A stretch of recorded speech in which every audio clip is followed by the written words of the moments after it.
sebenarnya tidak dilakukan. Ini kita takut. Ini ustaz-ustaz paling takut kan ni. Ada yang cakap pong-pong cakap, tengok amal tak ada. Ini kita paling takut. Mengutamakan dalam bidang amal. Surat 99. Pengutamaan amal yang berterusan daripada yang terputus-putus. Itu masih lagi dalam tajuk besar kita. Kita ingin melihat apa dia amalan yang terbaik daripada yang baik. Ini slogan kita, selalu kita sebut. Boleh kita sebut slogan lagi. Mungkin boleh buat slogan kita selepas ini. Amal yang terbaik daripada yang baik. Kita tak kata yang tak baik ni, yang tak baik memang tolak tepi dah. Ini yang kita pilih yang baik, memang baik. Kalau sekarang ini orang memilih semua yang baik, memilih semua yang baik, kita tak rasa kerana benda itu baik. Tuan-tuan biasa dengar kopi tai pusam, biasa dengar? Tak biasa? Tak biasa, biasa. Kita tak tahu benda itu baik. Kopi tai pusam. Kopi itu kalau di Singapura ataupun di Amerika, satu cawan tu RM300. Jangan main-main. Mereka memilih yang terbaik daripada yang baik. Kopi tai musang ni, mereka akan kutip tai musang yang ada biji kopi. Musang cerdik pilih kopi yang berkualiti tinggi. Dia tak makan kopi-kopi biasa, tak makan. Dia kalau duduk di dalam kebun kopi, dia tak makan kopi-kopi biasa ni. Kita tengok kopi merah sama juga, tapi musang tak makan. Dia tahu yang terbaik. Dia akan makan. Kemudian musang kita tahu lah kalau dia makan, dia bukan macam kita makan. Semua akan hadap kita. Dia hadap kulit luar dia. Selaput dan biji tak hadap. Dia gerak. Di buang najis, orang kutip. Orang kutip najis dia. Orang basuh, buang selaput, buang dia punya yang keras tu, goreng-goreng, buat kopi. Yang terbaik, kita tak tahu itu yang terbaik. Kenapa? Kita tak belajar. Cuba kita minum, rasa sedap tak rasa sedap? Sebab tu harga mahal. Harga mahal. Tapi tentang boleh tak boleh, ulama telah berpendapat. Ada yang mengatakan tidak boleh, ada yang mengatakan boleh. Kerana apabila keluar daripada itu dikira najis. Tapi ulama kata najis apabila benda itu tidak boleh dipisahkan, maka dikira najis. Tapi apabila benda itu boleh dipisahkan, dia tak terkena najis langsung. Sebab selaput luar masih ada lagi. Selepas selaput luar, dia ada macam tempurung, kan? Ada yang keras. Itu pun tak terjejas lagi. Kerana yang di dalam masih utuh lagi, masih tak terusik lagi.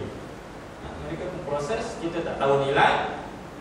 Kita mungkin ada, kalau sebelumnya ada kebun kopi, musang merah merata kan. Kita tak kutip pun. Kalau kita tak makan, kita jual lah. Sebab satu cawan dijual RM300.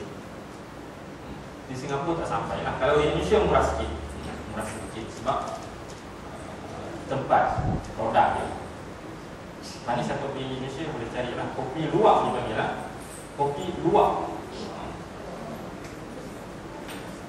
Mengutamakan amal yang berterusan daripada yang terputus-putus. Jadi amalan kita ni sebenarnya, kalau kita lihat kepada sirah Rasulullah, apa yang disebut oleh Rasulullah ni, Rasulullah nak benda yang diamalkan berterusan walaupun dia sedikit. Walaupun sedikit. Kita jangan jadi macam agama Nasrani, agama Majusi, agama Yahudi dan sebagainya. Mereka ni memberat-beratkan dalam amal. Beratkan dalam amal.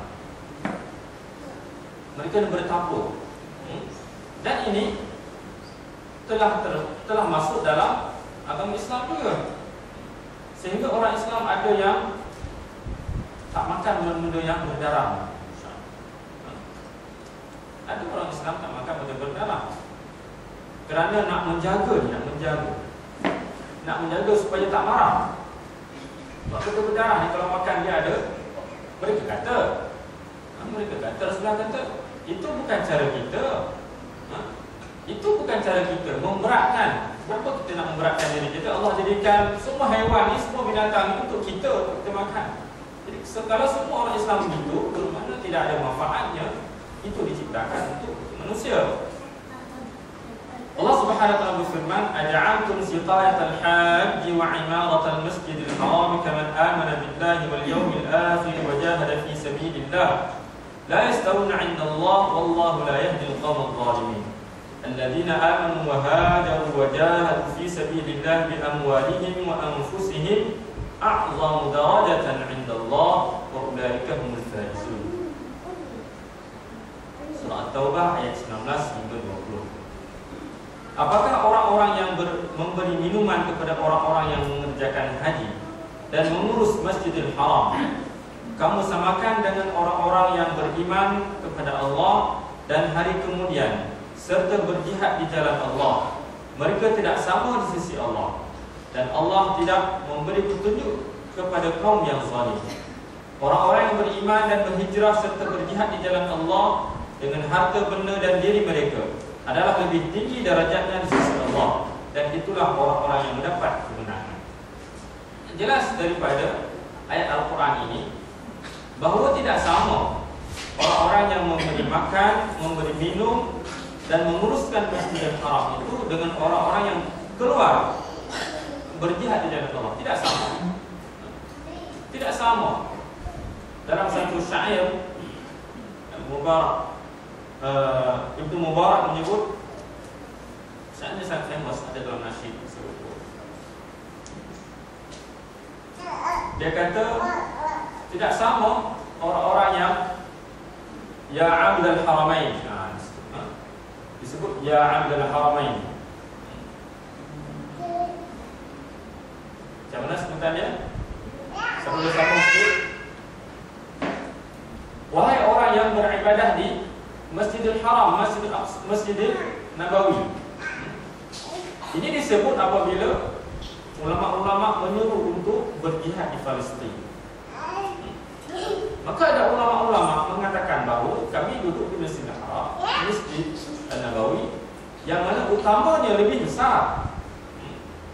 Maka tidak sama sekali ayat kita menjelaskan orang-orang yang berjihad ini mereka mendapat keutamaan yang lebih besar lagi daripada memberi makan orang-orang haji dan berkhidmat kepada Masjidil Haram. Sungguh tepat hadis Nabi, sesungguhnya iman lebih daripada 60 ataupun lebih daripada 70 cabang. Al-iman bid'un wa sittuna syu'bah disebutnya.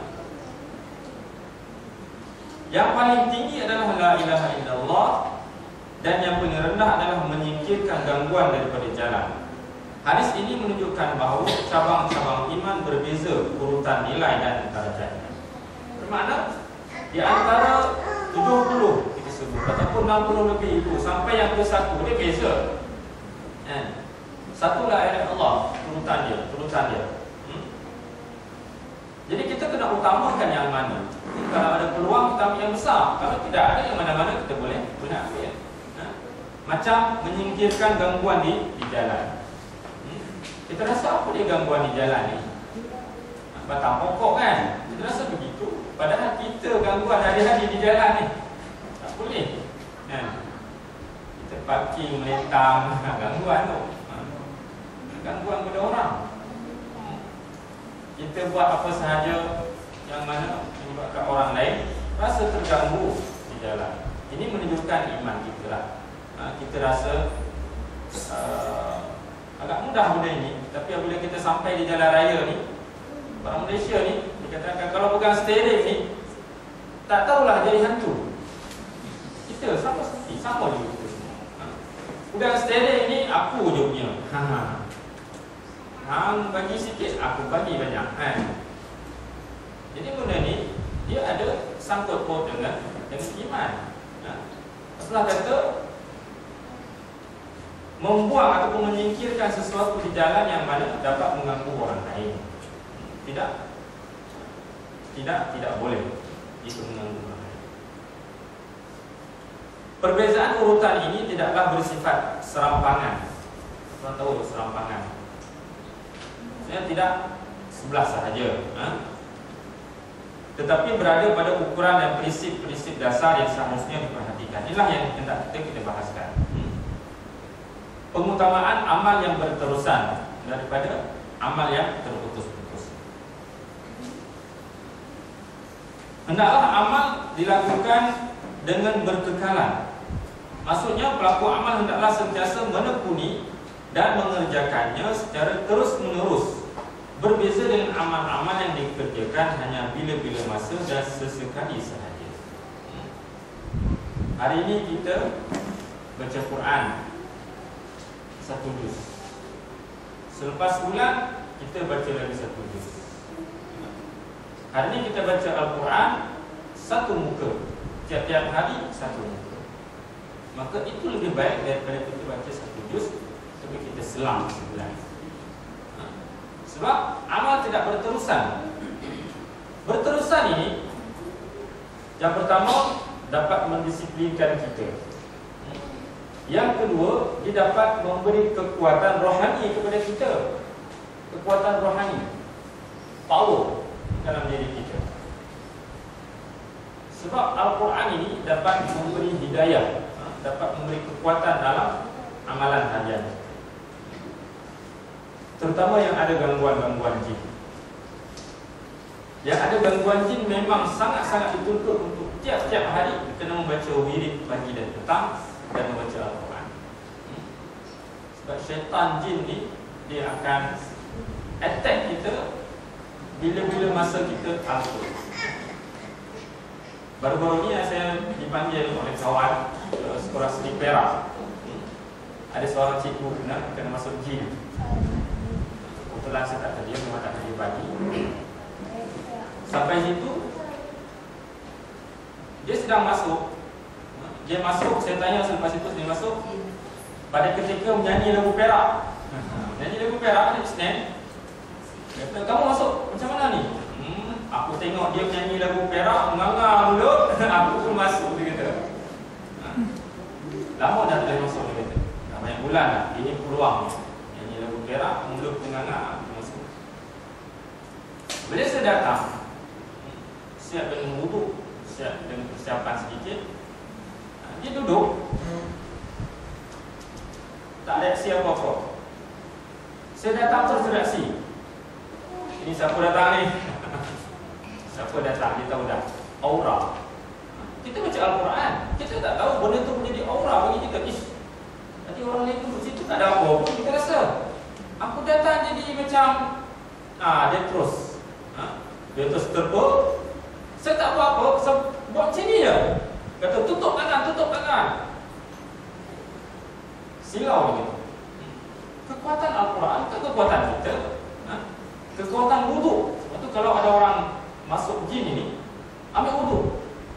Kita ambil wuduk, kita boleh obati diri dengan ayat Al-Quran. Apa yang kita ada? Qul huwallahu ahad, Qul huwallahu nas, Qul huwallahu falaq, ayat kursi, Al-Fatihah, dua ayat akhir surah Al-Baqarah, itu saja baca. Tak ada tempat-tempat sensitif yang mana dia akan memberi. Mana kekuatan Al-Quran? Kalau kita baca sebulan sekali walaupun banyak, dia tidak menjadi kekuatan kepada diri kita. Dalam satu hadis sahih menyebut bahawa ahabbul a'mali ila Allah adwamuha wa in qalla. Hadis ini sahih. Dan hadis ini sangat-sangat famous dalam seseorang beramalan secara berterusan walaupun sedikit. Amal yang paling disukai oleh Allah adalah yang paling kekal meskipun sedikit. Paling kekal meskipun sedikit. Kita melakukan salat duha tiap-tiap hari 2 rakaat. Kalau boleh. Kalau tak boleh, kita berterusan tiap-tiap minggu 2 rakaat. Berterusan juga. Berterusan macam mana ni? Tiap-tiap minggu. Ada boleh buat tiap-tiap hari. Ada boleh buat tiap-tiap minggu. Tapi jangan buat tiap-tiap bulan lah. Tiap bulan 2 rakaat salat duha. Itu jauh sangat. Kalau tak boleh tiap-tiap hari, Tiap minggu pun tidak mengampun. Jadi dia berterusan. Diriwayatkan oleh Bukhari dan Muslim dari Masruq, dia mengatakan kami pernah bertanya kepada Aisyah amal apa yang paling disukai oleh Nabi SAW, maka dia menjawab yang kekal dan berterusan. Yang kekal dan berterusan. Kita tak mau hulu, kita tidak mau melampau dalam beramal di orang Islam. Ini perlu kita cermat, kita perhatikan betul. Tak mau kita melampau dalam beramal. Dan ini telah diamalkan oleh orang-orang Nasrani, orang Kristian, Yahudi. Kristian ni nak tunjuk dia bagus. Rahib dia macam mana rahib dia? Tak kahwin. Nak tunjuk dia bagus, tak kahwin. Tak menikah. Tak menikah. Dia menentang fitrah, itu menentang. Membunuh fitrah. Fitrah manusia mesti kahwin. Dia membunuh fitrah, tak kahwin. Mereka nak bunuh, padahal fitrah tu tak boleh bunuh. Apa yang terjadi? Mereka tak menikah, tapi kahwin berpuluh-puluh orang. Di gereja disembunyikan hamba-hamba perempuan di gereja untuk diberikan kepada ustaz-ustaz Kristian, ulama-ulama Kristian di gereja. So mereka tak boleh pamerkan mereka kahwin. Ini isteri saya, tak boleh. Sebab agama mereka telah memberatkan benda-benda itu. Padahal dalam agama Isa sendiri tidak begitu. Bila mereka memberatkan, membunuh nafsu ini, dan nafsu tidak boleh dibunuh, dia hanya boleh ditekan, maka yang terjadi lebih besar daripada yang mereka nak buat lain. Sama juga dengan orang-orang Islam yang sangat memberatkan amal. Satu ketika saya teringat Fatimah, anak Rasulullah. Dia nak sembahyang banyak macam Rasulullah, nak sembahyang banyak. Dia rasa tak boleh, maka dia ikat satu tali yang melintang di bilik dia. Apabila dia nak mengantuk, dia pegang tali itu. Itu nak sembahyang, nak beribadah ni, nak sembahyang. Rasulullah kata jangan buat begitu. Kamu rasa boleh buat, kamu buat. Kamu rasa tak boleh buat, kamu tidur. Memberatkan. Seolah-olah tu ada keterpaksaan dalam beribadah. Dan itu sunat. Buat sehari yang sedikit, tetapi dia buat secara berterusan.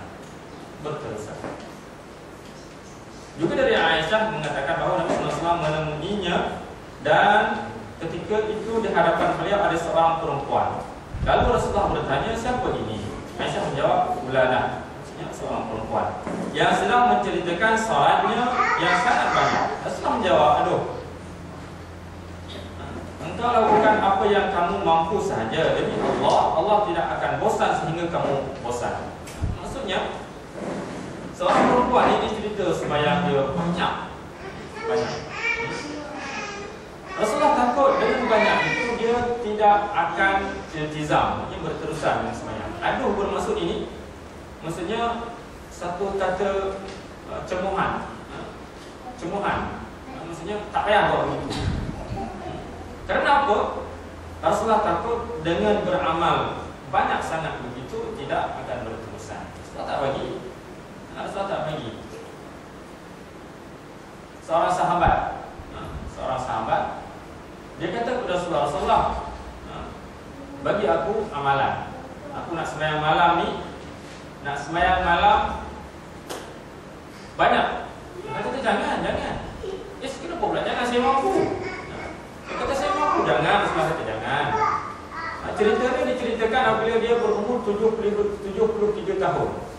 Dia kata, baru aku teringat apa yang Rasulullah kata jangan ni memang betul jangan. Pada masa muda aku mampu, tapi apabila umur meningkat, aku tak mampu buat begitu. Maka baru aku teringat bahawa Rasulullah kata jangan memberatkan amalan-amalan itu sehingga pada satu ketika kamu tidak mampu melakukan. Bagaimana bagi kita ini, bukanlah kita kata relax dalam beramal, bukan. Tapi sesuatu yang sedikit itu yang dapat kita iltizam adalah lebih baik daripada yang banyak yang kita tidak dapat iltizam. Hal inilah yang membuat Nabi SAW mengingatkan berlakunya amal yang berlebih-lebihan dan yang diberat-beratkan dalam agama. Khawatir terjadi kebosanan pada suatu saat bagi pelakunya, atau kelemahan bagi dirinya sesuai batas kemampuan manusia sehingga berhenti di tengah jalan. Oleh kerana itu Rasulullah bersabda, kerjakanlah amal sesuai dengan kemampuan, sesungguhnya Allah tidak bosan sehingga kamu bosan. Allah tak bosan. Allah melihat kita beramal tiap-tiap hari sedikit. Allah tak bosan nak melihatnya. Malaikat tak bosan nak menulis. Sehingga kita bosan dah. Rasulullah tak nak kita memberat-beratkan amal ni, ditakuti kita akan jadi bosan dengan amalan kita. Kalau kita tengok cerita pun, cerita drama pun kan, dia akan bagi berhenti pada masa-masa syok sekali. Setengah jam, dia pakai dah cut di mana? Setengah jam, tiap-tiap hari siri drama tu. Ustaz, selalu tengok drama ni. Sekarang memang saya tak pernah tengok TV dah. Tengok drama ni, sebelum habis tu dia akan cut tempat yang syok sekali. Tempat yang kita rasa apa dia? Sebab apa? Tak mau bagi kita bosan. Kalau tempat yang biasa di cut, esok kita tak tengok lah. Tapi tempat yang paling syok sekali di cut, kita tanya-tanya, so apa dia? Nak tunggu dah. Sebelum sampai pukul 10, drama tu start pukul 10, kita dah menanggung dah di depan TV. Sebab apa? Sebab dia nak tarik kita tak bosan. Begitu juga dengan amalan. Sebelum kita rasa puas, kita kena berhenti. Baru ada minat lagi esok nak. Ini dah bosan lah. Esok pun kita rasa bosan dah lah, ini cuti lah. Kerjakanlah amal sesuai dengan kemampuan sehingga Allah tidak bosan sehingga kamu bosan. Beliau bersabda pula, kamu harus mengerjakan ibadah secara wajar, pertengahan. Sebab orang yang memberat-beratkan agama itu pasti terkalahkan. Orang yang memberat-beratkan agama ini, mereka pasti akan terkalahkan dengan amalan mereka sendiri. Dalam hadis sebut, wala yusaddidud dina illa ghalaba. Yassiru wala tu'assiru.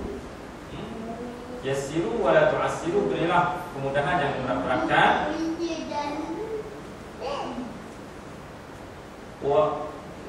Wala yusaddidud dina illa ghalaba. Jangan berat-beratkan agama ni, amalan agama ni, nanti kamu akan dikalahkan. Dikalahkan dengan amalan kita bosan. Buraidah menceritakan sebab adanya hadis ini sebagai berikut. Saya keluar pada satu hari untuk suatu keperluan. Ternyata saya berjumpa Nabi sallallahu alaihi wasallam di hadapanku. Beliau lalu memegang tanganku dan mengajak berjalan bersama-samanya. Tiba-tiba kami menemui seorang yang sedang melakukan salat. Ia memperbanyak rukuk dan sujudnya. Rasulullah bertanya, adakah kamu melihatnya sedang mempamerkan salatnya? Aku menjawab, Allah dan Rasulnya lebih mengetahui. Nabi melepaskan tangannya dari tanganku, lalu menyatukan kedua tangannya, mengarahkannya dan mengangkatnya. Dan beliau bersabda, kalian harus mengerjakan ibadah secara sederhana, secara sedang sahaja. Tidak boleh berat, tidak boleh kita mengerjakan ibadah ni daripada selepas isyak sampai subuh. Tidak boleh. Ataupun seorang itu tak kahwin, tak boleh. Ataupun seorang itu tak buka puasa. Ini boleh kita sebut juga puasa 3 bulan berturut-turut. Tak boleh. Kenapa tak boleh? Yang pertama, kalau kita tak berat, mungkin di situ boleh. Cuma tidak ada puasa 3 bulan betul. Seolah-olah kita nak dah samakan bulan Rejab, Sya'ban dengan Ramadan. Seharusnya kita kena berbuka sebelum Ramadan. Rasulullah SAW membanyakkan puasa pada Rejab, membanyakkan puasa, lagi membanyakkan puasa pada Sya'ban. Itu apa? Persediaan pada Ramadan. Kita bantai semua, ambil semua ni, aku mampu. Rejab Sya'ban, Rejab Sya'ban sebulan, 2 bulan dah. Ramadan memang wajib dah, sebulan.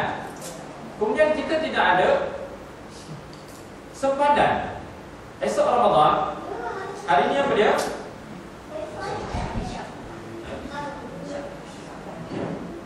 bukan hari syak. Kalau hari syak, hari yang tidak disepakati. Kalau tidak disepakati, tidak syak. Apa maksud syak? Aku syak lah, hang ni nipu ke tak? Maksudnya kita tak jelas. Itu syak. Tapi kalau dah jelas, tidak syak kan? Kau macam mana? Esok Ramadan, hari ini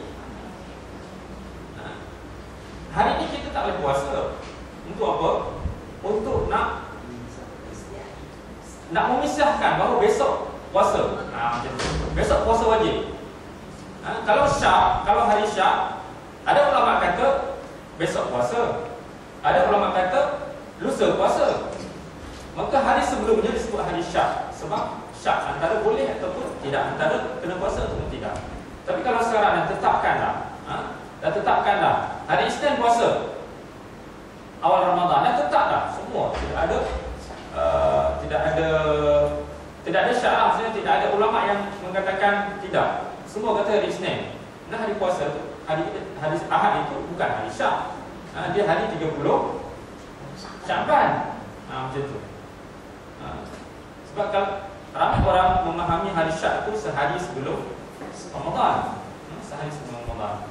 Ya, memang sehari sebelum Ramadan hari syak. Tetapi kalau hari puasa itu syak, maksudnya ada kata puasa, ada kata tidak. Tapi kalau semua orang mengatakan puasa pada hari itu, hari sebelumnya, bukan hari syak. Tetapi sempadan antara puasa dengan tidak itu, maka kita kena pisahkan.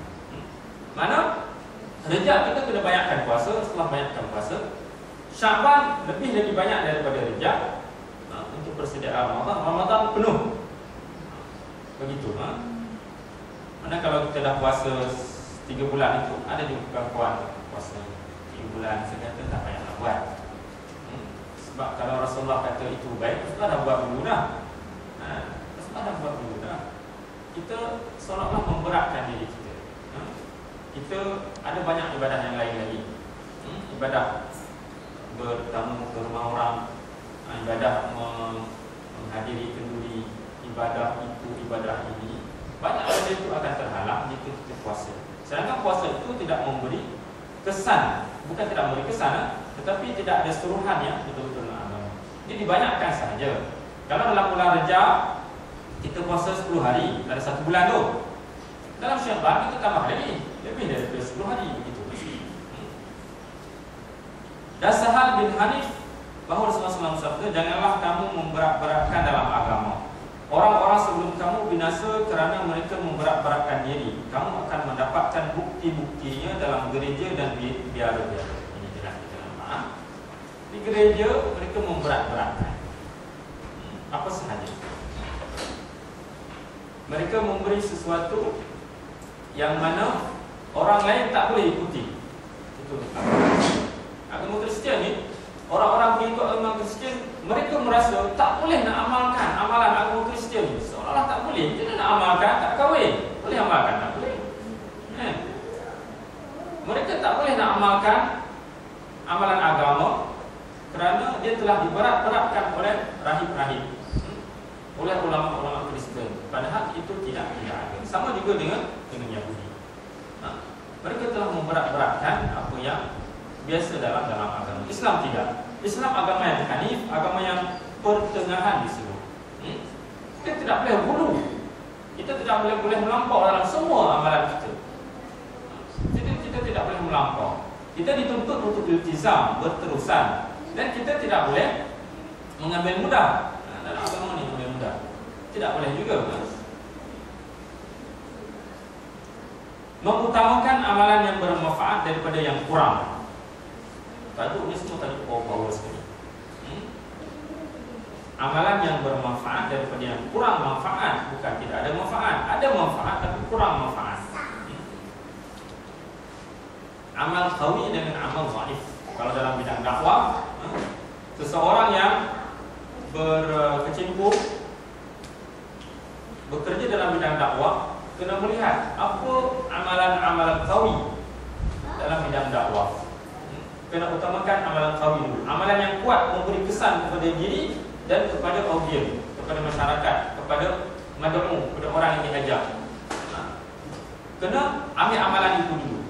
kalau amalan yang biasa ni, kita tolak terkejut dulu. Macam ceramah besar. Contoh, kita bagi contoh. Kita boleh lihat kesan. Mana besar kesannya? Ceramah-ceramah besar yang kita buat setahun sekali dengan kelas-kelas mingguan yang kita buat. Kelas mingguan ini kita ada buku, kita ada rujukan, kita ada mutaba'ah. Hari ini kita tak faham, minggu depan kita boleh tanya.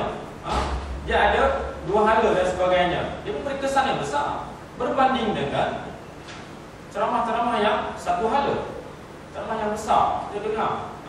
Dan ceramah-ceramah ini dia tak panggil ustaz-ustaz yang tak pandai buat lawak, dia tak panggil, biasalah. Dia akan panggil yang dapat menarik orang, daripada orang biasa hingga orang atasan. Orang biasa ni nak tarik, kalau setakat kita nak baca ilmiah ni, mereka tak datang. Tetapi yang pandai menarik orang untuk mendengar, baru ada mereka datang. Tetapi kesannya kepada kita, kesannya kepada program tersebut kurang daripada kuliah-kuliah mingguan dan sebagainya. Di antara prinsip dalam fiqh keutamaan adalah mendahulukan amal yang lebih banyak manfaat daripada amal yang kurang bermanfaat. Adalah amal yang besar manfaat bagi orang lain, maka besar pula keutamaan serta pahalanya di sisi Allah. Oleh kerana itu amalan jihad lebih utama daripada amalan ibadah haji. Sebab manfaat haji hanya untuk pelakunya, sedangkan amalan jihad bermanfaat untuk umat. Jelaskan. Ini contoh. Satu contoh yang diberikan bahawa amalan haji manfaatnya untuk kita. Ini untuk kita amalan fardi ni. Semua amalan-amalan fardi ni, amalan yang untuk diri kita ni, dia beza dengan amalan yang mana berguna untuk masyarakat. Sangat beza. Ini ayat yang kita sebut, kita telah bacakan tadi. Jihad di jalan Allah lebih utama dan lebih banyak dan berlipat pahalanya di sisi Allah daripada kita tekun beribadah. Jelas bagi kita. Dalam satu hadis daripada Abu Hurairah radhiyallahu anhu, seorang daripada sahabat Rasulullah lalu di suatu lembah yang terdapat mata air kecil. Lalu tengok ada mata air yang mengeluarkan air tawar. Ia mengaguminya, maksudnya dia suka kepada air yang mengalir tersebut. Lalu berkata, bagaimana jika aku mengasingkan diri dari manusia kemudian menetap di lembah ini untuk beribadah? Dia ada rasa lah, aku nak buat satu tempat lah di sini, satu pondok kecil, aku nak duduk di air ni, di mata air ni, supaya aku dapat ibadah jauh daripada orang lain, jauh daripada orang lain. Meski begitu, tak akan aku lakukan sebelum minta izin. Dia minta izin kepada Rasulullah. Tanya Rasulullah, boleh tak boleh? Orang itu kemudian menyampaikan maksudnya kepada Rasulullah. Beliau menjawab, jangan kamu lakukan, sebab kedudukan salah seorang di antara kamu di jalan Allah lebih utama daripada salat di rumahnya selama 70 tahun. Tidaklah kamu ingin mendapatkan ampunan Allah dan dimasukkan ke dalam syurga? Ibadah dia seorang ini dengan berjihad di jalan Allah ini, bezanya daripada salat di rumahnya selama 70 tahun. 70 tahun salat di rumah sendiri ni, beribadah ni bukan wajib, bukan yang wajib, yang sunat ni. Yang sunat, yang wajib tak kira dah. Yang wajib ni macam orang meniaga modal. Orang meniaga ni kalau kira-kira hujung tahun atau hujung bulan, yang modal dia tak kira dah. Yang dikira keuntungan. Dia kata bulan ni rugilah. Apa maksud dia? Maksud dia modal telah ada, cuma untung tak ada. Kalau disebut 70 tahun beribadah bermakna bukan ibadah wajib, ibadah sunat. Wajib tak kira. Wajib memang kena buat. Tidaklah kamu ingin mendapat ampunan Allah dan dimasukkan ke dalam syurga? Mesti kita nak. Sebab amalan berjihad ini lebih manfaatnya daripada amalan beribadah di rumah. Ini juga kalau kita bawa kepada contoh orang-orang yang bersuluk, Yesus tersebut, orang-orang yang membuat satu pondok di rumah untuk beribadah, yang mana ibadah ibadah itu mereka tak keluar sama sekali, berjumpa dengan masyarakat, beramal dalam masyarakat, ataupun hadir program-program ilmu, ataupun hadir program-program yang mana dapat memberi manfaat kepada masyarakat. Tak, mereka rasa ibadah itu. Tidak. Hadir dalam program-program ilmu, kemudian bekerja dalam masyarakat, membantu masyarakat lebih utama daripada duduk di rumah beribadah, lebih utama. Boleh sediakan satu pondok di rumah untuk ibadah, tapi jangan tinggalkan program-program di luar. Sebab program di luar ini dapat memberi manfaat berterusan. Kalau ibadah larat kita buat, dapat pahala. Tak larat, tak dapat. Kalau ibadah di dalam masyarakat ini, contoh yang paling simple, kita bersihkan longkang. Ibadah itu untuk masyarakat. Dengan kita bersihkan longkang, maka air mengalir dengan elok.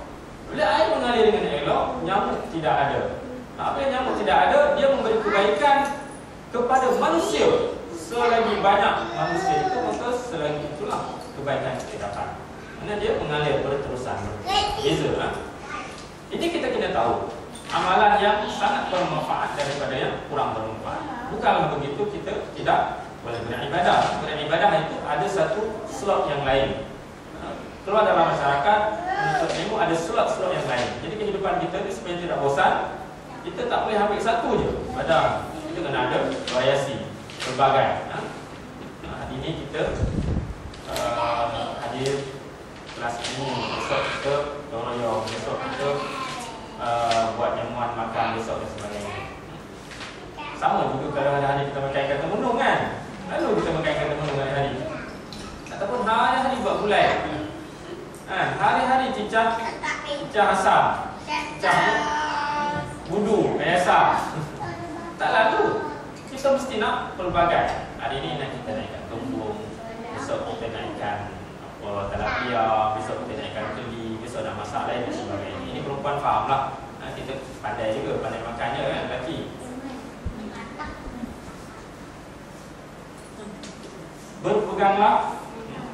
Berperanglah di jalan Allah. Barang siapa berperang di jalan Allah sebentar sahaja, maka ia pasti mendapat syurga. Sebentar sahaja. Berperang ni bukan kita faham berperang ni pedang tang pop mati.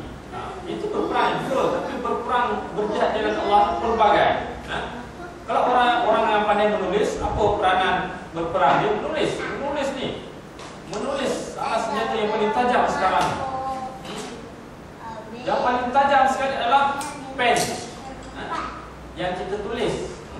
Kalau tak pen pun, tulisan-tulisan kita di mana-mana yang dapat dibaca oleh sebanyak mana orang, yang mana dengan bacaan tersebut dapat mengubah masyarakat, ataupun dapat menurunkan penguasa yang zalim dengan tulisan kita. Bukan kita ambil pedang, tam tidak. Itu lebih bermanfaat. Jadi berperang di jalan Allah walaupun sebentar, maka dia pasti mendapat syurga. Ini disebut di sini ya. Hawakun nafah. Hawakun nafah ini kalau orang perah susu unta, apabila dia perah, dia akan berhenti sekejap, kemudian diperah balik. Antara diperah dengan perah balik ni, dia berhenti sekejap. Sekejap itu pun tak apa. Orang perah susu kita tak tahulah orang perah susu macam mana, sebab tak biasa perah susu kan. Dia tak berhenti lama, dia perah. Orang perah mungkin berhenti sekejap, dalam 3 minit dia perah balik. Apabila susu itu keluar, maknanya sekejap itu pun dikira. Ini hadis yang saya bacakan tadi. Keutamaan ilmu lebih aku sukai daripada keutamaan ibadah yang sebaik-baiknya agamamu adalah sifat warak, menjaga diri daripada dosa. Keutamaan orang yang berilmu daripada seorang yang beribadah seperti keutamaan bulan purnama terhadap seluruh bintang. Bermakna amalan yang bermanfaat daripada yang kurang manfaat. Kurang manfaat apa dia? Ibadah yang tidak disusuli dengan ilmu. Tapi kalau ibadah disusuli dengan ilmu, lebih bermanfaat lagi. Keutamaan orang yang berilmu daripada seorang yang beribadah seperti keutamaanku terhadap orang-orang yang paling rendah di antara kamu. Keutamaan ilmu akan bertambah jika pemiliknya mahu mengajarkannya pada orang lain. Jadi keutamaan ilmu ini akan bertambah lagi apabila kita mengajarkan. ilmu ni kalau kita ajar dia akan bertambah. Dia akan bertambah ilmu itu dan akan bertambah ganjarannya. Dalam hadis sebut khairukum man ta'allama al-Quran wa 'allama. Sebaik-baik kamu adalah orang yang mengajar Al-Quran dan belajar. Mengajar Al-Quran. Dalam hadis disebut innallaha wa malaikatahu wa ahlis samawati wal ardin hatta an-namlata fi hujriha hatta al-huta la yusalluna ala muallimin nasi al-khair. Sesungguhnya Allah dan malaikatnya dan para penghuni langit dan bumi. Penghuni langit dan bumi kita tak tahu siapa dia penghuni langit dan bumi. Penghuni langit dan bumi, kumang-kumang semua penghuni langit dan bumi. Sehingga semut dalam lubang pun, bahkan ikan-ikan pun mendoakan keselamatan bagi pengajar kebaikan kepada manusia. Ini kita kena rasa. Kita boleh mengajar kebaikan ini, maka kebaikan yang ada untuk kita ini lebih daripada yang kita sangka. Semua makhluk akan mendoakan kebaikan kita. Dalam satu hadis sahih disebut sebaik-baik kamu adalah orang yang belajar Al-Quran dan mengajarkannya. Dari sini para fuqaha menetapkan bahawa orang yang hidupnya hanya untuk beribadah, tidak ada bahagian zakat untuknya. Ini jelas bagi kita.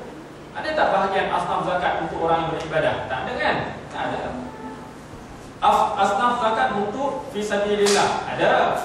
Asnaf zakat fisabilillah kalau orang menuntut ilmu. Ada asnaf dia, ada bahagian dia. Orang ibadah tidak ada. Bermakna dari sini pun kita dapat tahu bahawa orang yang beribadah ini, orang yang beribadah sahaja, kurang sedikit manfaatnya ataupun amalannya daripada orang yang menuntut dan mengajar ilmu kepada orang lain. Hal ini berbeza dengan orang yang menekuni ilmu sebab tidak ada kerahiban dalam Islam. Tidak ada kerahiban sahaja dalam Islam. Kerahiban maksudnya rahib ahli ibadah sahaja dalam Islam tidak ada. Tidak ada. Kalau seorang yang ahli tarikat sebagai contoh, ataupun ahli tasawuf sebagai contoh, dia duduk dalam bilik dia, zikir je, petang zikir je, makan pun makan apa nama, berhenti, makan tu je. Dengan manusia memang tak kenal sama sekali, tidak ada hubungan sama sekali. Dia beribadah kepada Allah sahaja. Adalah kurang baiknya daripada orang yang hidup dalam masyarakat yang mana amalan dia akan mengalir berterusan sehingga dia mati. Dia mati pun amalan dia akan berterusan. Dalam satu hadis yang lain disebut maksudnya, kamu nak tak ataupun kamu mau untuk kamu beribadah selepas kamu mati. Maksudnya apabila kita mati, amalan kita masih lagi berjalan. Nak tak? Mesti kita nak kan? Mesti kita nak. Daripada ibadah kita ni terhenti apabila kita mati. Kita mati tak boleh buat ibadah dah. Terhenti dah. Tapi kita nak yang lebih daripada itu. Macam orang MLM kan? Mesti saya sebut kan? Orang MLM ni apabila dia nak promote kepada kita masuk lah kan? Dia akan beritahu, kamu bila kamu besar nanti, kamu dah ada kaki, banyak kaki dah, macam sotong dan sebagainya. Pasang kaki sini, pasang kaki sini, bawah kamu kena pasang kaki lagi. Kamu goyang kaki je. Bila kamu goyang kaki, kamu goyang kaki. Goyang kaki tu masuk je. Tak payah buat kerja. Kita pun seronok. Orang lain seronok kan? Tak buat kerja dapat duit. Cukup seronok. Begitu juga orang-orang yang mana apabila telah mati, amalan masih berjalan. Tidak ada kerahiban dalam Islam. Ini perlu kita faham. Kita duduk di bilik, kita beribadah sebagaimana yang biasa kita dengar pada orang-orang suluk, pada orang-orang tarikat yang mana mereka memutuskan sama sekali hubungan dengan masyarakat, dengan amal-amal dalam masyarakat. Mereka menyangka bahawa ibadah itu sahaja dapat menyelamatkan mereka. Tidak ada kerahiban dalam Islam. Kesibukan seseorang, sini 104, kesibukan seorang beribadah manfaatnya hanya untuk dirinya, sedangkan kesibukan orang yang menekuni ilmu untuk kemaslahatan umat semakin besar manfaat ilmu dan dakwahnya bagi orang lain, maka akan besar dan banyak pula pahalanya di sisi Allah. Orang yang mengajar ilmu ni, orang yang mengajar ilmu, apabila dia ajar ilmu kepada seorang, maka ilmu itu akan menjadi kebaikan. Orang yang mendengar, dia akan mengajar kepada orang lain, akan menjadi kebaikan kepada dia. Dan orang yang mendengar ilmu daripada dia, mengamalkan, akan mendapat kebaikan kepada orang tersebut. Sebab tu seorang cikgu, jangan kita hanya mengajar sahaja. Cikgu paling banyak sekali pahala dalam dunia, cikgu lah. Cikgu. Tetapi sejauh mana kita nak membawa pengajaran kita ini kepada ibadah, itu yang penting. Kalau kita tak bawa, tak dapatlah ibadah. Sama juga macam kita masuk masjid. Dua orang masuk masjid, seorang masuk, dia niat iktikaf. Dia pun tidur. Seorang yang masuk masjid, tak niat iktikaf, dia masuk sembahyang, kemudian dia lena, tak dapat pahala. Sama juga, dia masuk sama, dia keluar sama. Seorang dapat pahala, seorang tak dapat pahala. Seorang yang bekerja, dua orang yang bekerja, dia bekerja pagi keluar pukul 8, pukul 7 keluar, yang ni pukul 7 keluar. Dia keluar kerja, pergi mana? Pergi kerja. Kerja. Yang seorang ni ke mana? Pergi ibadah. Ibadah. Jadi bekerja ibadah lah. Ibadah, aku nak bekerja. Aku nak bekerja, dapat duit, aku boleh sara anak.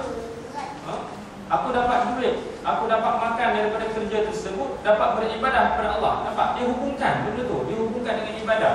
Dan dia niat itu ibadah. Maka yang pertama ini, dia keluar kerja itu, dia akan dapat gaji sama juga hujung bulan, tapi seorang akan mendapat pahala ibadah, seorang lagi tidak. Kerana niatnya hujung bulan dia dapat gaji lah. Apa dapat lagi? Dapat gaji lah, boleh bagi anak bini.